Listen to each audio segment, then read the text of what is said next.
out there and healthy, and more importantly, staying inside, staying home. You're probably cooking more. I'm Jennifer King, and I am drinking right now a Devil's Margarita to get through some of this.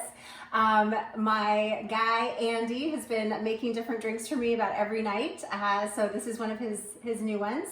It's pretty good, I have to say. But I'm going to be sharing some recipes with you as we go through this together. And I'm just making things that I'm making for my family every night during the week. I'm sure like you've probably felt like you've made 300 meals this month. I've been cooking about 3 times a day for a party of 4. And it's exhausting. I feel ya, I feel the pain, but fortunately I love to cook. So this is kind of my thing. Tonight I'm making some pork chops with my mushroom and onion gravy, with also some mashed potatoes with some maple syrup in there, some sweet potatoes, I should say. Okay, so we're gonna make the pork chops. The first thing I have, obviously, are my delicious pork chops. So these are boneless pork chops. You could certainly do the bone-in pork chops. Those are delicious too.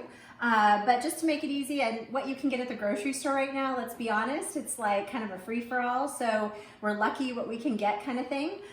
So we managed to get these pork chops, and I know a lot of you probably going to the store, they're letting you have 2 meats. So I would have liked to have more pork chops, but we had to do this and then another meat for another dish that I'll make another night.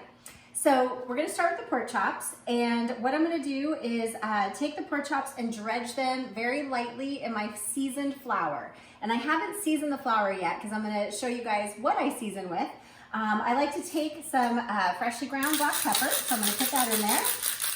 And this is just regular all-purpose flour. And then I'm gonna take some garlic powder and sprinkle some of that in there. If you have garlic salt, that'll work too. And be generous with it because this is what's gonna season your pork chop. We're not putting any seasoning on the pork chops themselves. We're gonna do it all. And I'm adding a good dose of kosher salt. If you have sea salt or any kind of salt, you wanna make sure. Salt equals flavor. And I know a lot of people are kind of scared of salt and they're afraid to use it. Most chefs use kosher salt because it's the consistency. We know how much to put in per pinch. It also is predictable, where sea salt, we don't know the strength of sea salt, but we do know the strength of kosher salt every time we go to grab it. Sea salts vary in their potency and how strong they are.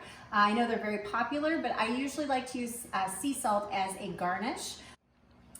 Okay, so now we're gonna dredge our pork chop. So you just take your pork chop and go ahead, and the moisture from the pork chop is already gonna adhere the flour really lightly.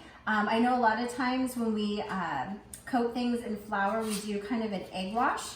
And if I was doing fried chicken or something, I absolutely would, but I'm just going for a really light fry on these that we're gonna do. Like I said, we're gonna finish them in the oven. So we're just giving them a really quick little dredge here, just making sure it's all covered in the flour from all sides. Just get it all nice and in there, make sure all that yummy seasoning gets on, and then you just kind of shake off the excess flour. One more pork chop here. All that yumminess, just kind of use your hand. You want to turn it on its side a little bit, get the edges, get it as evenly coated as you can, and then shake off the excess. Okay, and now we are ready to go to the stovetop, and we are going to heat up our oil and get these frying and then finish them in the oven. Congrats, we made it to the stovetop, so we deserve a little sippy, so I'm gonna have one. This is really good, guys. I'll have to have Andy share that recipe with you. So we made it to the stovetop. We are heating up our oil. And I suggest using a high smoking point oil like peanut oil. This is a great frying oil. So if you're doing fried chicken, fried zucchini, the new Disneyland released churro recipe, this is a great oil as long as no one has peanut allergies in your family. State that. But another high smoking point oil, if someone does, is like a grapeseed oil. That's another oil that you could use. Canola oil, vegetable oil, those are all great oils to use when you're frying. But peanut oil does have the highest smoking point of an oil, so that's why I'm using that tonight. So I'm heating up my peanut oil. I have my pork chops that have been lightly just kind of breaded in the flour. And as soon as this oil gets hot enough, you want to make sure your oil is hot enough. How do you know your oil is hot enough? That's like a #1 question I get asked. When the oil starts to become a little shimmery, or it starts to kind of move around the pan, I say it dances in the pan, it starts to move. You never want to test your oil by like throwing water in it, and I've heard people do a lot of crazy things because that has a danger, obviously. It could splash back and burn you. But when you see it start to shimmer and it start to move around the pan, start to dance, then you know that you're able to put in your product. When you put in your product, you want to hear that sizzle. If you don't hear a sizzle when you put it in the pan, it was not ready to go in the pan. And that means it's just sitting in that oil, kind of hanging out, getting nice and yucky and gooey. So you really want to make sure it hits the pan and starts caramelizing immediately. Caramelization, what is caramelization? Well, caramelization is when the natural sugars of a product come to the surface and get that nice golden brown and delicious that we love. And that's where you get that, that's why I'm doing this, is to get that nice golden brown crust on these pork chops, and then I'll throw them in the oven to finish them for the cooking, to make sure that they're cooked all the way through. So I'm gonna go ahead and just check and see. I'm looking here, I don't see the shimmer yet. It's a lot of oil. I put in about a ½ inch of oil in here. We're not doing like fried chicken or churro kind of oil, just enough oil to completely, cover the bottom of your pan so that it gets a nice chance to get in there and be submerged on one side to make sure it gets that golden brown. Okay, I can tell the oil is ready. I can see it shimmering. So I'm gonna go ahead and start adding our pork chops to the pan, and let's listen for that sizzle. Hear that? That's a good sound. That's what you want to hear. So I'm going to go ahead and add those in. And you want a pan that's big enough to handle all your pork chops, or you want to add less pork chops. What you do when you add something to oil when you're frying is it lowers the cooking temperature of the oil. So you want to make sure all of them get that nice golden brown and delicious. So if you have to do 2 at a time, if you have a smaller pan, that's okay. But you just want to make sure, because you know that it is going to reduce the temperature of the oil for the more product you add to it. Okay, so we're letting the pork chops sit in the oil and caramelize. A quick tip is that, especially with barbecuing too, this is really with any protein you're cooking, you only want to try and flip it once. Protein, as it cooks, naturally shrinks, and it will tell you when it needs to be turned. So this is a great grilling tip for the summertime. Hopefully we're outdoors in the summertime, or even in the backyard if you have a barbecue. You really want to only flip your protein once. See that golden brown and delicious? Then we know it's ready to be turned. You always want to start with the product you put in first also. So that was the first pork chop I put in.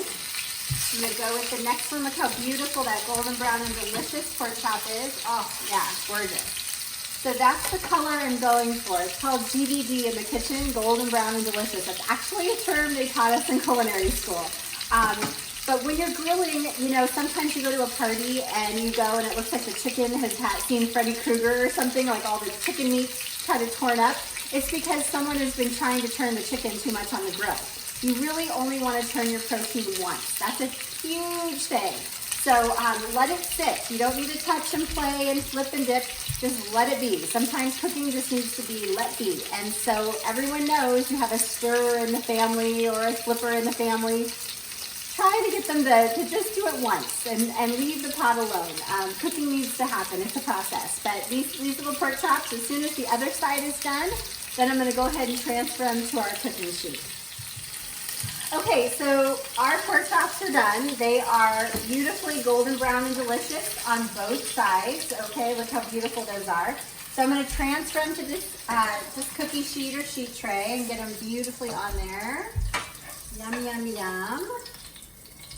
Okay, and I turned off the heat on my skillet. And now I'm going to finish these off in the oven. And then this pan, just so you keep this pan, don't dump it.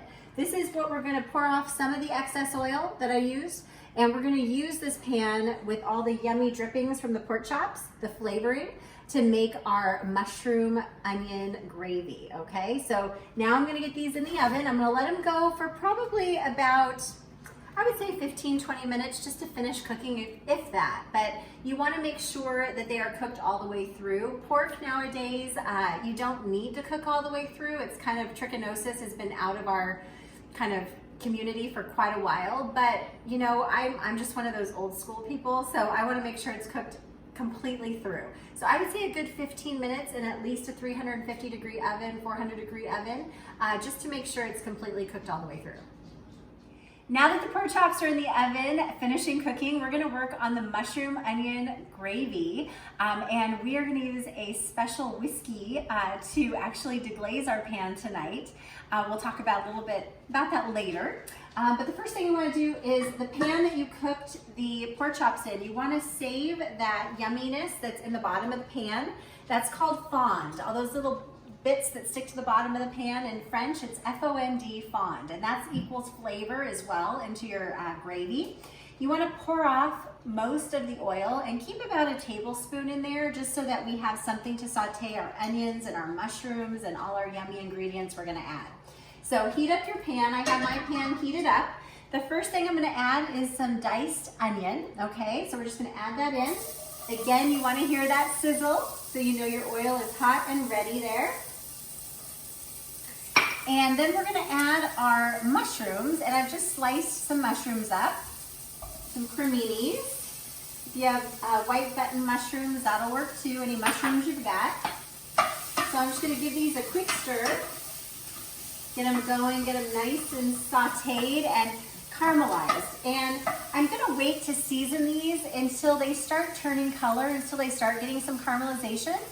Mushrooms are huge sponges, so you never want to put them under water to clean them because that basically, they suck up all that water and then they release, and they don't release all their flavor. So when you wash all the flavor away when you run them under water. The correct way to actually clean a mushroom, if you want to clean a mushroom, is to take a damp cloth, like a paper towel, and wipe them off, or a little brush, but you never want to rinse them under cold water. So you want to maintain that flavor. And I'm not going to add salt or salt basically, because salt also, it'll actually take out the flavor, get too much liquid in there, and it won't allow the mushroom to caramelize. So once you add salt, salt extracts the moisture from a product. So I'm going to wait to add that until I get a nice caramelization, the golden brown and delicious on these mushrooms and onions. And if you had some garlic, you could add garlic too. I am out of garlic, so no garlic is going in this pan tonight. But if you do have garlic at home, if you mince it, I would add it toward the end of the cooking process, because garlic, as soon as it hits the pan and you can smell it, it's done cooking. So it can easily burn, especially when it's minced so small. So you would want this to be really nice and golden brown before you added that garlic. So we're gonna let this cook nicely. Andy, if you want to come around and get a really good picture of this, let's see what it looks like in my pan. One of my favorite smells of all time is the smell of onions or shallots and garlic and mushrooms. I just think that's, in the kitchen, that is one of the best smells. And then when you deglaze, which means we're going to add some kind of acidity to the pan to help release the bits that are stuck to the bottom of the pan, all that pork chop dripping, or any bits of onion and mushroom. We usually use an acid, so that would be like a white wine for this dish, or we're gonna use, our secret ingredient today is whiskey, because that's what we have in our house. I'm out of white wine, I only have reds. And then, or you could use like a chicken broth or a vegetable broth. You could also use that to substitute if you didn't want alcohol. But it needs some kind of moisture to kind of loosen the bits from the bottom of the pan. And literally, you scrape the bottom of the pan once you do that, and it gets all the brown little bits off the bottom, and it incorporates more flavor into your sauce or your gravy that you're going for. So that's why we're using the same pan that we fried the pork chops, to get all that yummy flavor. So you can see that my mushrooms are getting really beautiful. My onion is cooking down. It just looks gorgeous. And I'm gonna add in a minute, because we want a thick gravy. I want a thick gravy. I love thick gravy. So I'm gonna sprinkle some flour. This is a way to not get clumps in your gravy. If you sprinkle the vegetables first with the flour before adding your liquid to the pan, then you won't get those clumps that you get with gravy. So that's another trick, okay? But whenever you're adding an alcohol to the pan, you always want to remove the pan from the stove and then add it in, especially if you're doing it straight from the bottle, because it can actually ignite and shoot the bottle across the room, and not a good thing. So whenever you're using alcohol near the stove, you always want to remove the pan, then add your alcohol, which you're going to see me do in a minute, okay? So we're just sauteing these, getting these going. I'm going to show you while we're waiting, Andy, if you want to pan this way. This is thyme, and so we are going to use some thyme to add to our sauce as well. Now, with thyme or rosemary, what's great about these herbs is that they kind of lend themselves to being how to take off the leaves. You never want to try and cut all these or pluck them one by one. You just pinch the top and then pull downwards, and they all just kind of come off in your hand. The top just comes off. So you start at again at the top, and you just go down and take all those off. You don't want that stem, those are already done. And then I'm just going to give them a little mince. I'm going to add this to my gravy. And when you're mincing, you want to make sure your hand is flat on the knife. This is called the pinch grip. You take your pointer finger and your thumb and you place it just on the bolster of the knife, and then wrap your fingers so you have a steady, more control. And then you put the thickest part of your hand on the back of the knife, and you run it back and forth to get that nice mince. Okay, so that's going to add an aromatic to our sauce or to our gravy tonight. Okay, our onions and our mushrooms look amazing. They've actually absorbed all the oil, and they are caramelizing, getting that golden brown delicious nicely. Now I'm going to season them, because I like to season in layers. So my salt is over here. Now my pepper. Grab those real quick. All right, so I'm going to season with a little salt. Salt equals flavor. And some black pepper. And then I'm going to mix it up there, get that nice and yummy. I'm adding flavor. Now you'll see the mushrooms and the onions release their juices back into the pan because I put the salt on it. Okay, gorgeous. So what I'm going to do is I'm going to add our thyme just to get that flavor going. Add some thyme in there. You never also want to scrape your knife against the blade of your knife against your cutting board. People do this all the time. Use the spine of your knife or the back of your knife, or use a bench scraper to do that, okay? That helps preserve the sharpness of your knife. So we're going to go ahead and get those aromatics in there. Yum. How's it smell, Andy? Amazing. Right? Okay, so now I'm going to add, I'm actually going to deglaze the pan first, because we're going to let most of the alcohol become evaporated, which is called au sec. Au sec means almost dry in French. So again, I have a little Tennessee Andy's whiskey here, honey whiskey. I'm going to pull it off the stove. I'm going to add it just a little bit to the pan. Now this will possibly flambe if I had a lower lip on the pan. So we're going to let that alcohol get the flavor in there, and then I'm going to rub the bottom of the pan with my wooden spoon to release all that flavor. Oh my gosh, can you smell that? You smell that? It smells amazing. So see how it's offset? It's almost dry, almost all the liquid is evaporated. Now I'm going to go ahead and just sprinkle some flour in there. This is going to thicken our gravy, okay? And I'm also going to take the rawness out of our flour, so I'm going to cook it for a minute here with the veggies and let it soak up all that yumminess. Okay, so these are very happy mushrooms right now. These are happy, like Emerald would say. Happy mushrooms. So now we're ready to add our liquid to the pan, and I'm going to use a heavy cream. So who doesn't love heavy cream, right? So this is going to help our gravy, make gravy. If you have evaporated milk, that'll work too.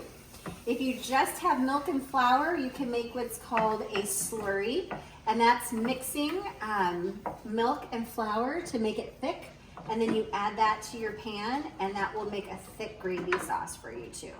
So now I'm just going to let this kind of thicken up. I'm going to season it with a little bit more salt and pepper. Like I said, I like to season as I go because it adds depth of flavor in the layers. So I'm gonna add that in. A little salt and pepper. And I'm gonna bring this to a boil and reduce it to a simmer. And that way that heavy cream has a chance to kind of reduce and get nice and thick. That flour that I sprinkled in there is gonna make this get nice and thick where we can pour it over our mashed sweet potatoes and our pork chop coming up. Okay guys, our sauce is done, and how you know it's done is you'll see it gets really thick and yummy. But what's called in the French kitchen nappe, N-A-P-P-E, is you take a wooden spoon and you run your finger down the back, and if it holds that line right there, that means it's ready. It's like thick enough where you want it to hold. So you can see it's nice and thick. It's this beautiful gravy that we're gonna put over our pork chops or sweet potatoes or whatever you want when they come out of the oven. So right now I'm gonna show you how to make the maple syrup sweet potatoes mash. And I have some sweet potatoes that I peeled and boiled for about 20-25 minutes, just until they're, knife tender, until you can put a knife in them and it goes right through, just like mashed potatoes. Let me rinse my finger off of that sauce. So I'm going to strain these potatoes, and then I'm going to show you how to finish them off. And then we will be ready, I think, to plate this dish. Strain this. I call this the sweet potato facial. I have lots of facials in the kitchen. There's the pasta facial, there's the mashed potato facial. This is my sweet potato facial. So, nothing like a little spa relaxation where you can't actually go to the spa these days. So there they are. There's our sweet potatoes that I just peeled. Actually, my daughter peeled for us tonight. And now I'm gonna add all the yummy goodies. Now, potatoes are interesting, and the biggest mistake, like if you're doing Easter this Sunday for your family, and you're doing mashed potatoes, the one mistake most people make when they're making mashed potatoes or sweet potatoes is that they add their dairy before they actually mash or mix up the potato. If you add everything at the same time, what ends up happening is that they become gummy because the starches in the potato release, and then it just becomes this gooey, gummy mess.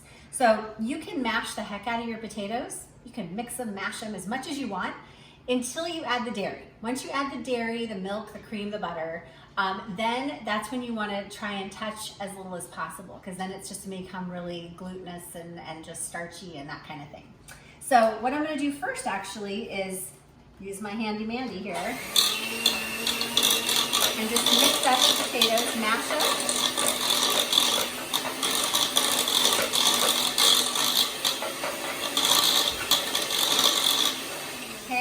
So they're pretty much mashed and where I want them consistency-wise. Now I'm gonna go ahead and add my softened butter to it. I'm gonna add quite a bit because, they're mashed potatoes or sweet potatoes. And then I'm using heavy cream. You can absolutely use milk. That's a perfect substitute. And I'm an eyeballer, so I just kind of eyeball, but I would say maybe a quarter cup, depending on how much you do. If you want to look in the pan there just to see what it looks like.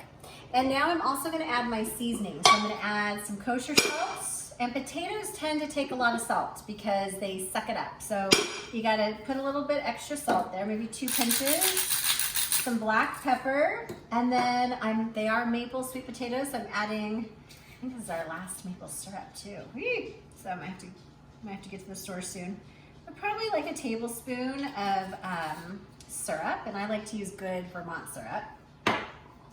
Okay, and so now we're going to whip this all together very quickly. Oh, so pretty. Okay, so they're done. Like, I don't want to do it more than that. That's it. They're good to go. So these are ready to plate. I'm just going to taste for seasoning like I always do. And then if I need a little bit more salt or pepper, I'll add that. But you want to really taste the food. Salt enhances flavor. So if you're like, it doesn't really taste like anything, add a little bit more salt and it'll just kick that flavor like, that's sweet potato. You could also add a little grated nutmeg to this dish. I wouldn't say cinnamon, but nutmeg is a great, like a little goes a long way. So a little grate of nutmeg would be awesome with this. We are ready to plate our dinner. So I'm going to show you how I would plate the dinner. I would take first the carb, which are our mashed sweet potatoes, and I put those in the middle of the plate. Beautiful. I love using white plates because it lets the food be the star of the show. And then our pork chops, which look fabulous. We take a pork chop here and set it on there because you want the pork chop to kind of stand out. And then I also have some grilled, or actually sauteed, yellow squash. And then of course our mushroom yummy gravy that we can pour over. If your gravy gets thick while it sits, you can add a little bit of water to it just to loosen it up a little bit. So I heated it up, and now I'm gonna pour some over our pork chop. Look at that. Oh my gosh, it smells so good. And then, of course, we could add a little biscuit, because nothing says Southern cooking like a little biscuit with butter and jam. I hope you guys enjoyed this. I love making these videos, so I hope you stay tuned for more to come. Thanks so much. Stay safe.